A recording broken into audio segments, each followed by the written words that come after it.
Two-headed right, two heads are better than one-headed right. Two heads are better than one-headed right. Two heads are better than one-headed right. Two heads are better than one. Hello! Welcome back to our channel. My name is Evelyn. My name is Monty. And together we are the Two-Headed Writer, a father-daughter writing team based out of Stillwater, Oklahoma. And once a week or so we get together to catch each other up on our writing progress.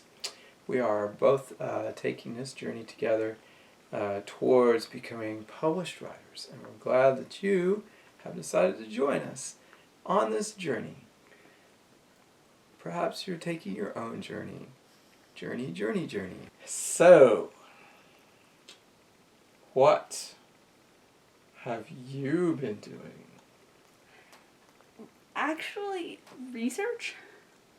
I just gestured toward the wall over there, which is covered with sticky notes, Yeah. all covered with writing, and that is the outline of your novel.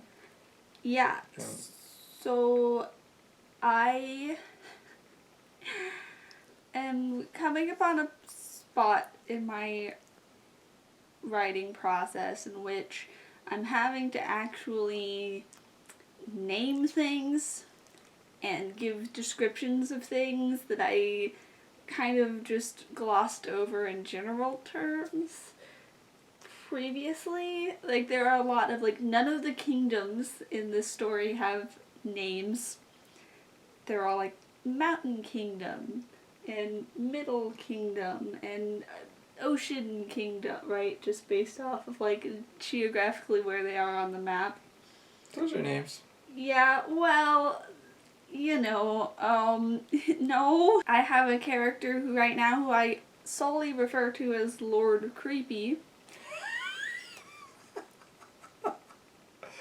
I like that. You should keep that. It's a little bit on the nose, though, isn't it? Well, not if he's a nice guy. Well, he's not a nice guy. That's why I call him Lord Creepy. Oh. So... Lord Creepy. Yeah. So Where were you when George Lucas was making Star Wars? So right now I am researching palaces, the community structure and also the physical structure of a palace, with a focus on how our gardens worked into those spaces and how does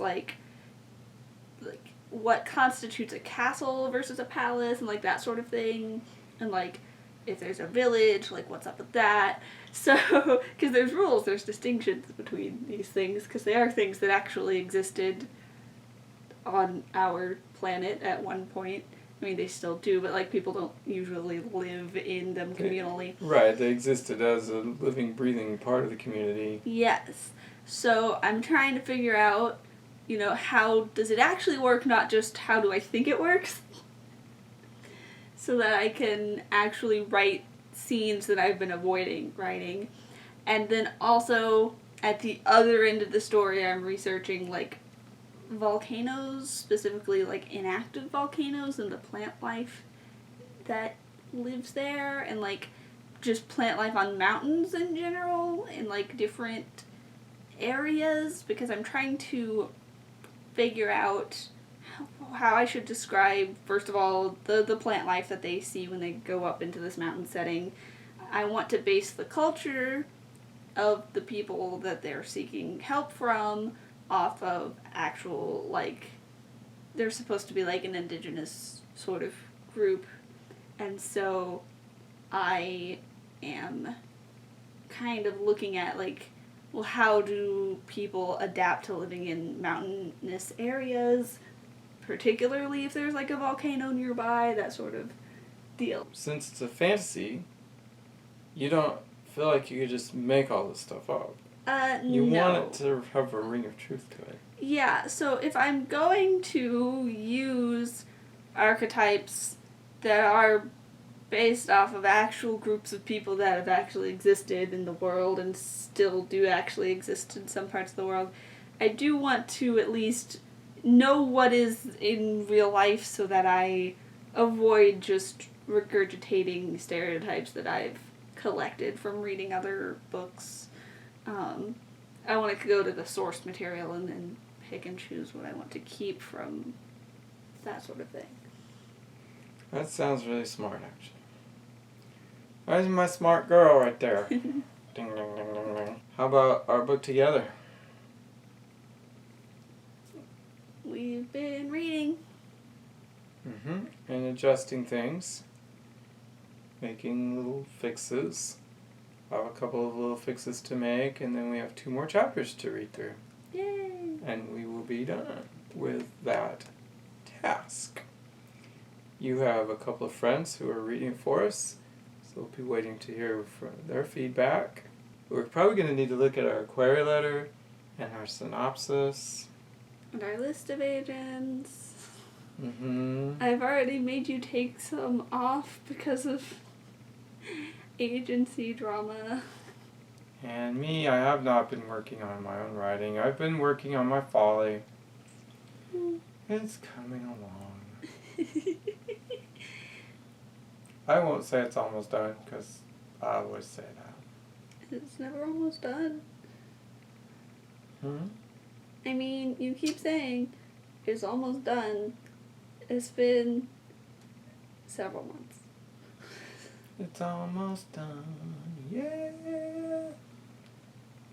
I can't. I don't know. I guess I could just call it done. I keep finding things that need to be added or fixed or tweaked. You can't add or fix or tweak things, but also show people? Yeah.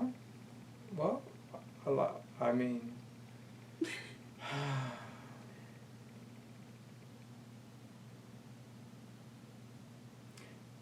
I like a hard deadline. Give me a deadline. I'll have it ready by then to show people something. How much of a deadline do you want? No! You've had a couple of months. When do you want it to be become available? I don't know. It's not my thing. Okay.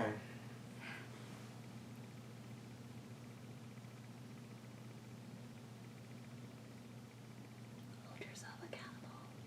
It's not my thing either. It belongs to the people. No, it doesn't belong to the people because you haven't put it out there for the people. It is out there.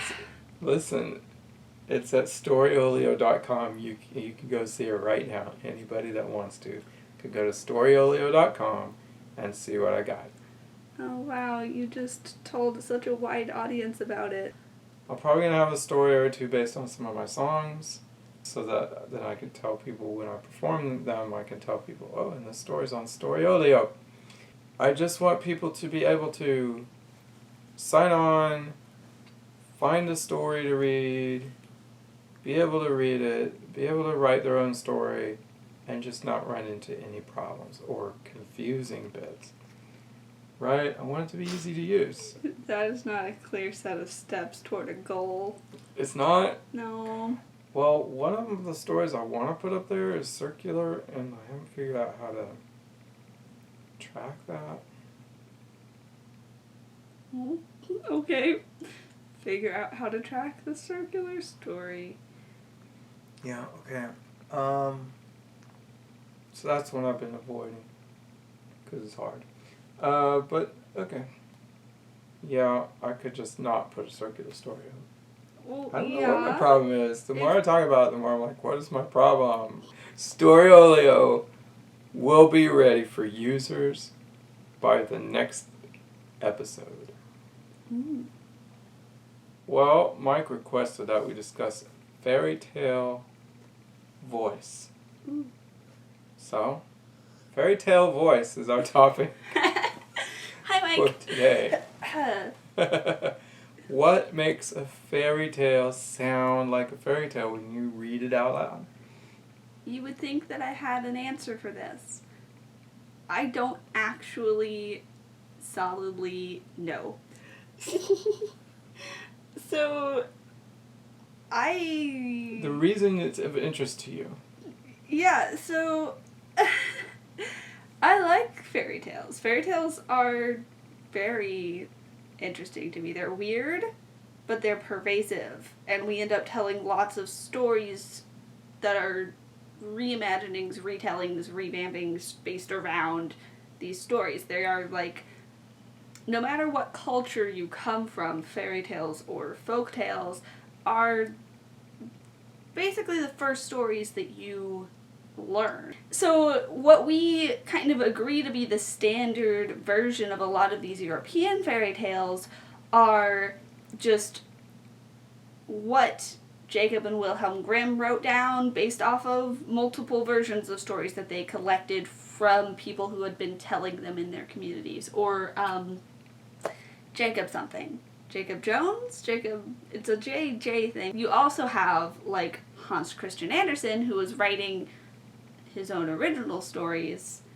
So you do have, and like La Belle and la Bête, which was The Beauty and the Beast, the woman who wrote that, it was a more of an original story. I know all of this because I, for some reason this year, got very into writing things based off of fairy tales.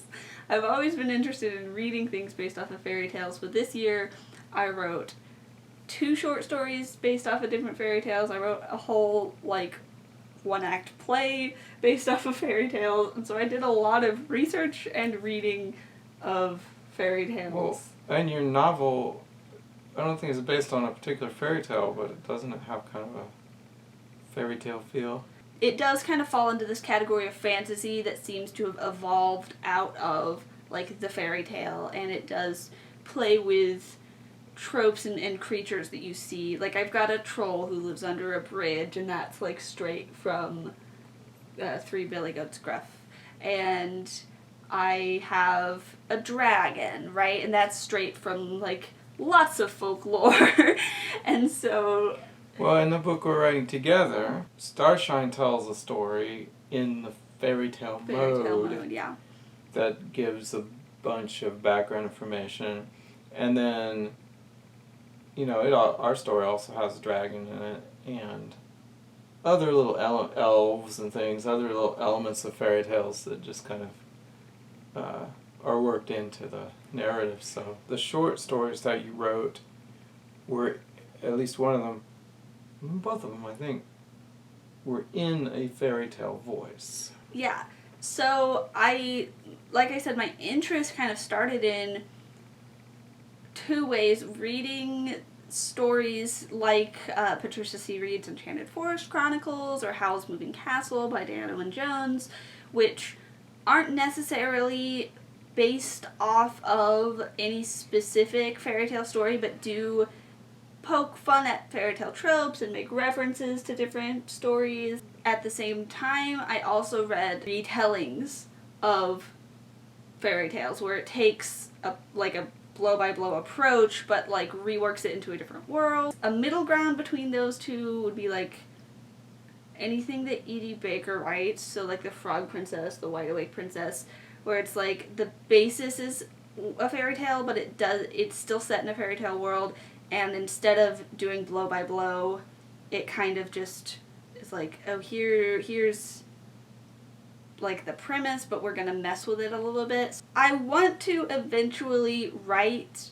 a retelling where I do, like, dissect a fairy tale blow by blow. That's not something that I've done though yet, because when I started doing research into the fairy tales, I decided that it would be easier because all of these are school assignments, to do a more, like, fractured fairy tale approach. So the first short story that I wrote was like a fractured fairy tale version of Red Riding Hood, and then I did the play, which is, again, more like, it touches on several different fairy tales and, like, the aftermath, like the characters that aren't the heroes of the story, but, like, what happened to them. And then I took that, and I had been working in that fairy tale voice with those two things, and I was like, what if I tried to just write my own? I wouldn't call it a fairy tale per se, but it is fairy tale adjacent and told in the same voice that many of these fairy tales use. And so that's probably I spent the most time perfecting that one, and it's my own original story, and it does still play on some different tropes from fairy tale stories, and it is written in that, like, detached narration sort of style. Detached narration. So, yeah, you have a way of describing a fairy tale voice. And that's what I wanted to say. Like, if you're going to write a story and you want it to sound like a fairy tale, what do you do with your words to make that work? To make the reader feel like, oh, I'm reading a fairy tale. So, traditionally in a fairy tale, the narrator does not insert themselves into the story.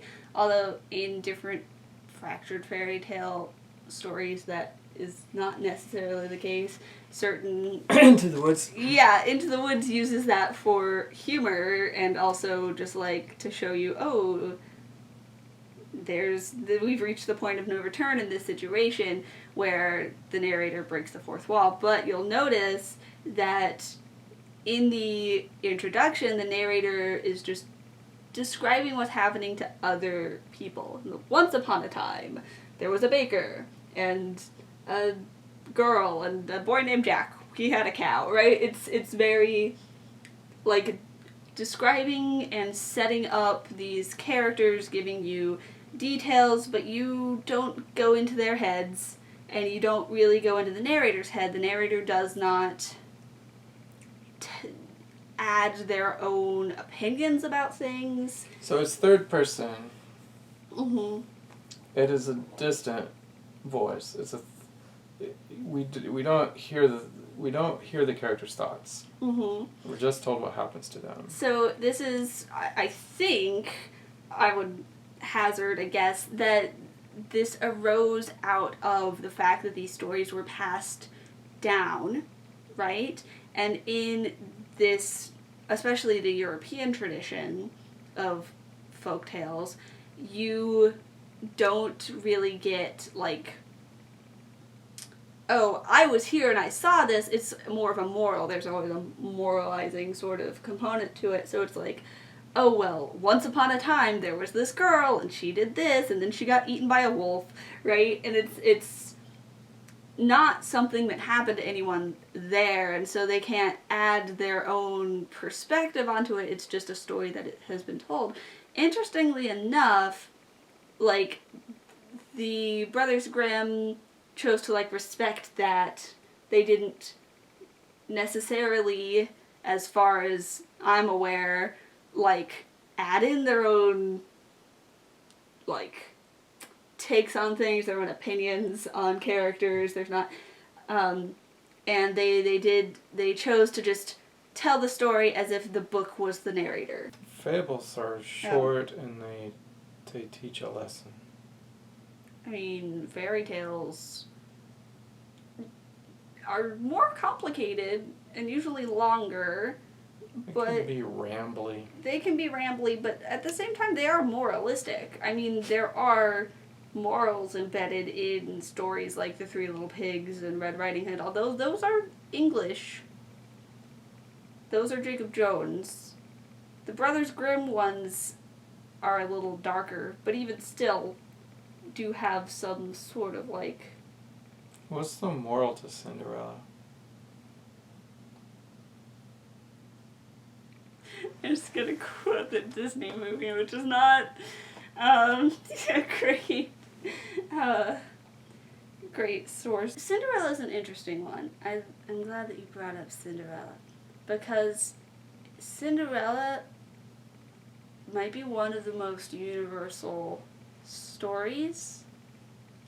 Like, there are different versions of the same basic Cinderella story in several different cultures that seem to have arisen, like, mostly independent of each other. It always involves some sort of like, oh, her family's mean to her, but she's actually really nice and pretty, but like they're mean to her, so nobody knows. But like one boy sees her heart for some reason, and then decides she's worth marrying, and then helps her enact revenge on her family. Revenge? Yeah. Is that in the original? Well, I guess it's not the prince who necessarily does the revenge enacting, but in the, like, French Cinderella, Charles Perrault version, there's the whole, like, stepsisters trying to cut off their feet thing, and then, the birds come in and try to peck out their eyes, or do peck out their eyes? That's in Into the Woods, because that's in the original. Okay. And, like, the, like, original Snow White, the queen does not fall off of a mountain ambiguously and die, as she does in the Disney movie, but in fact they stick her feet in iron shoes filled with hot coals. And, like, force her to dance for them. Fairy tales are fun. Vicious. Well, what is the moral of Cinderella? Moral of Cinderella? I mean... I think it's about upward mobility. I mean, a little bit. That's why it's so popular. Like, it's the American myth of of the American dream. Like, you can have poor origins and strike it rich at any moment. We like Cinderella for the same reasons people think they like The Great Gatsby. No, yeah, I mean, I think there is like as long as you are nice to people, even if you're in a bad situation, as long as you're nice to the right people, they will want to help you, sort of thing, right? Because every version of Cinderella is always, like, ridiculously nice based on her circumstances, right? Like, in real cycles of abuse, abused people become abusive. Every version of the story that I've read, it's always like, oh, the prince met her, or the man met her, and was, like, shocked by how kind and beautiful she was. And no one would have known, because before then she was just very dirty. So maybe the actual moral is take a bath once in a while.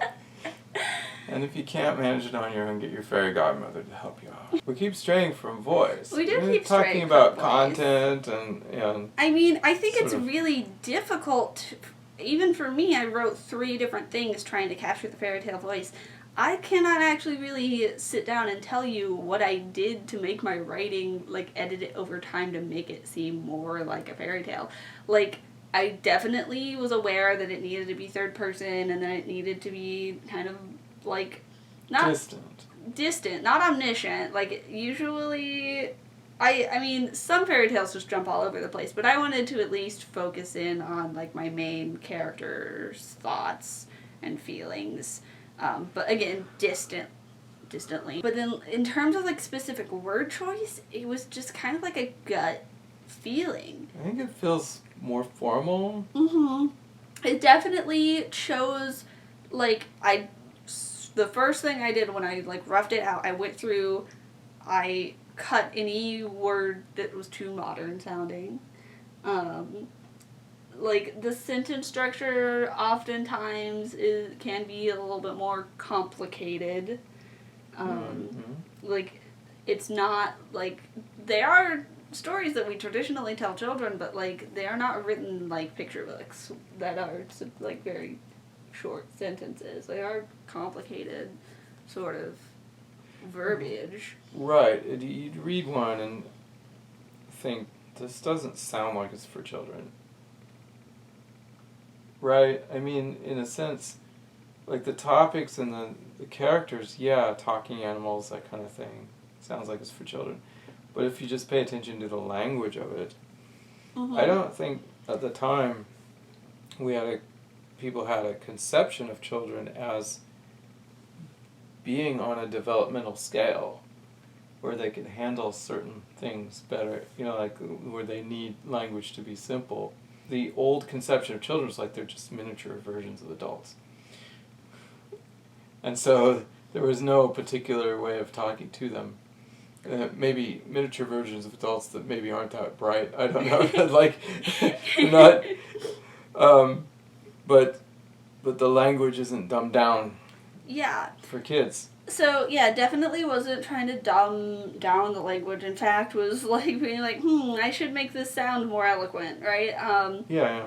And, like, but again, in terms of, like, other than, like, this word is too modern sounding, I really can't tell you. Like, I didn't have a formula going in trying to, like, be like, oh, I'm gonna take this phrase and, like, structure it like this, so it sounds like a fairy tale, right? And I think I did have to read several fairy tales to refresh myself, but I think that part of it was just, when it comes to stories, again, like I said at the beginning of this discussion, those are traditionally still some of the first stories that you hear, that you read. They're the stories that, even if you don't have access to books, like, part of it is because of, like, animation studios like Disney has helped immortalize certain stories, but even, like those are the stories that you might not remember all of the details, but, like, you remember enough to, like, tell someone else. Because, not only are they the first stories that you hear as a child, but you hear them over and over and over again. And so... And one aspect of these stories is repetition. There will be some phrase that gets repeated. There will be some action that gets repeated. There's a rule of threes. Chinny chin chin. Right. And I think that's part of what helps make them retellable. Mm-hmm. In an oral tradition. It helps make them memorable enough to retell. I think that they are kind of the less structured descendants of epic poetry, in a way. You can tell what's a fairy tale and what's not, just by the way that it's worded. Yeah, exactly. If you took a paragraph out of the middle of one and read it out loud, you'd be like, is that from some kind of fairy tale? Yeah. How could you tell? Well, sounds like a fairy tale. Yeah, so... What goes into that? My argument, and I could go and, like, analyze the fairy tales and analyze my own sentence structure, but, like, you've read the story, a lot of other people have read the story, and they're like, no, yeah, you have the voice. Like, the voice is there. And... I think there's a lot of leeway. Mm-hmm. Like, if you were really studying fairy tales, you could probably tell the difference between Charles Perrault and Brothers Grimm and... Oh, yeah, most definitely. Right, like, and then there's some kind of sort of average of all that that you can mimic. Yeah, so I have some version of fairy tale voice that I managed to capture in this piece. All I did was read a bunch of fairy tales to refresh my memory, and then just went with my gut. And I think that my brain had stored enough of the stories that I heard as a child that it was like, okay, I think I know what I'm doing. Like, I can do fairy tale mode. Yeah.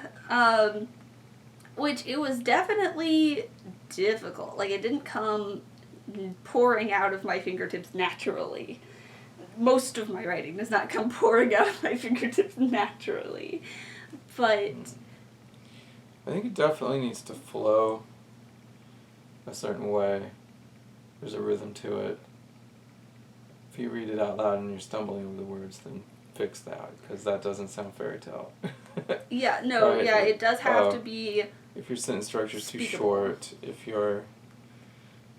Yeah, and it's kind of lofty, I think. Fairy tales are kind of lofty. Like, when you're telling a fairy tale, it's a story that's epic enough to be etched into time. I mean, it's like You're not talking about what happened last Tuesday with Jim, your neighbor, right? You're talking about some I don't know if I would archetypal. say that it has to be epic enough to be etched into all time, because there are a lot of fairy tales that we forget about.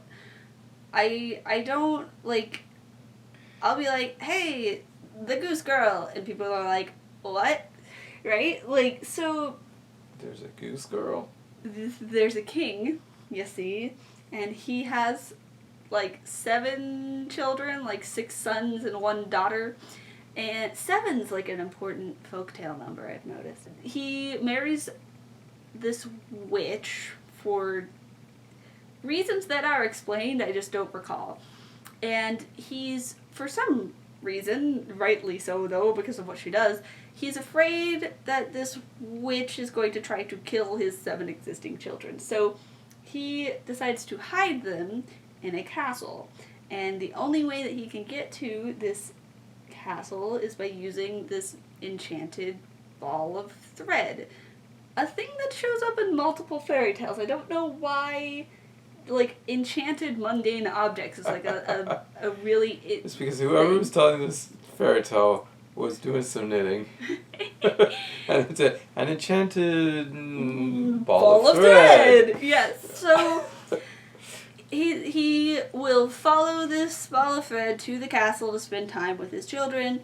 Now, his wife starts to think that he has a mistress, so she steals the ball of thread, shows up, gets rightfully, I guess, angry that he's hidden 7 whole children from her, and so decides that she's going to punish these kids instead of him. Well, she's punishing him through punishing the kids, I imagine. Well, so she turns... all the boys come running out when she shows up, thinking that it's their father. It is, in fact, their evil stepmother. Another trope in fairy tale. I don't know why. Maybe all of the moms were like, listen, if I die and your dad marries someone else, don't trust that woman. so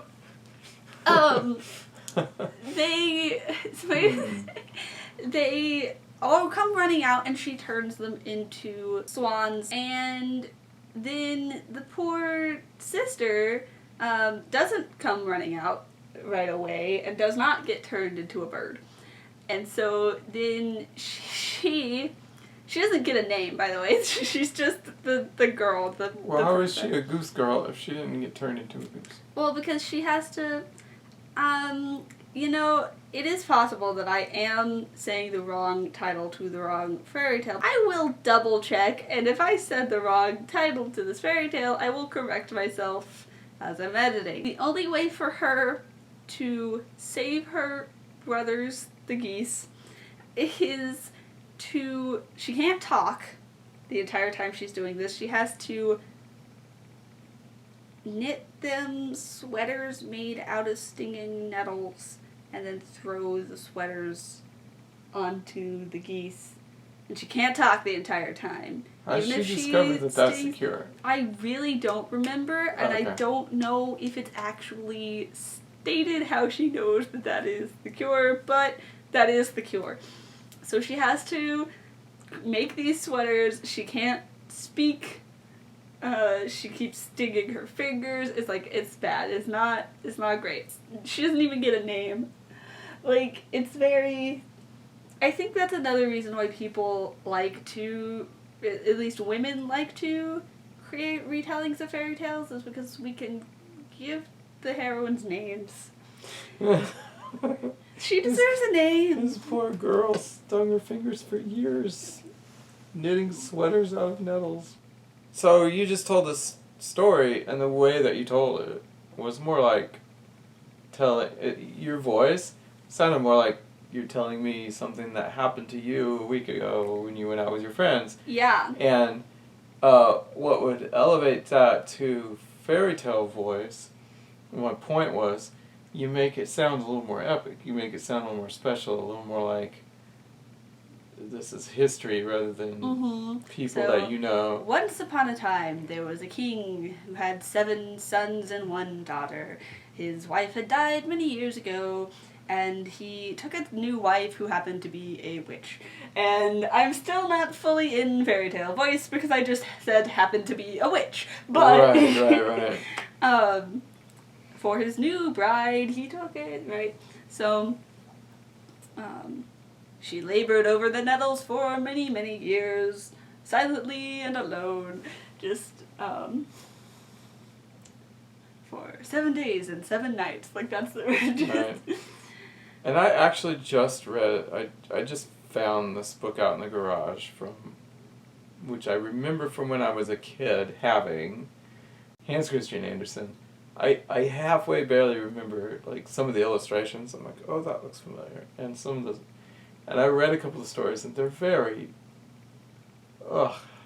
Yeah, so that's interesting. very hard to read. Because he was writing those, he was just writing those, and it's fun.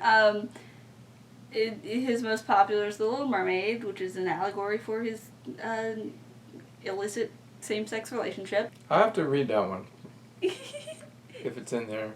I read The Snow Queen, which Disney's Frozen is supposed to be loosely based on The Snow Queen, and I found 2 similarities. 1, there's a character who has a reindeer for a pet, and 2, somebody kisses the reindeer on the mouth. And I'm not even sure that happens in the movie, but somehow I remember it happening. Alright. Reindeer are better than people. Sven, don't you think that's true? Yes. So, anyhow, the story is rambly and weird things happen, and he throws in all these Christian references, and it's very strange. Very strange. Yeah, that is why fairy tales get edited and turned into child-friendly versions with pictures a lot of the time. So, like, I've never read the actual text of The Snow Queen. What I can't figure out is how he got these published in the first place, and who wanted to read them in the original form. It does have a talking crows in it. That's fun. You like talking crows. I know. I feel justified now. So, yeah, did we really necessarily talk about what makes fairy tale dialect? I say no. I also don't think there is necessarily, like you said, a standard fairy tale dialect, because there are, several different traditional sources where we get our fairy tales that we have today from. So I think there's more like, there's a Brothers Grimm voice, there's a Jacob Jones voice, right? Like, there's a Hans Christian Andersen voice. And there's the voice of the mad man in your head. My voice that I used for mine, I think, skews a little more Brothers Grimm, because most of the fairy tales that I read that were source material for that were Brothers Grimm tales. Mike, I hope you enjoyed our very long rambling conversation about not fairy tale dialect, but just fairy tales in general. Other people, if you liked this video and you want to keep following us on our writing journey, remember to click that subscribe button. We will be back next week with another video, but until then, remember, 2 heads are better than 1.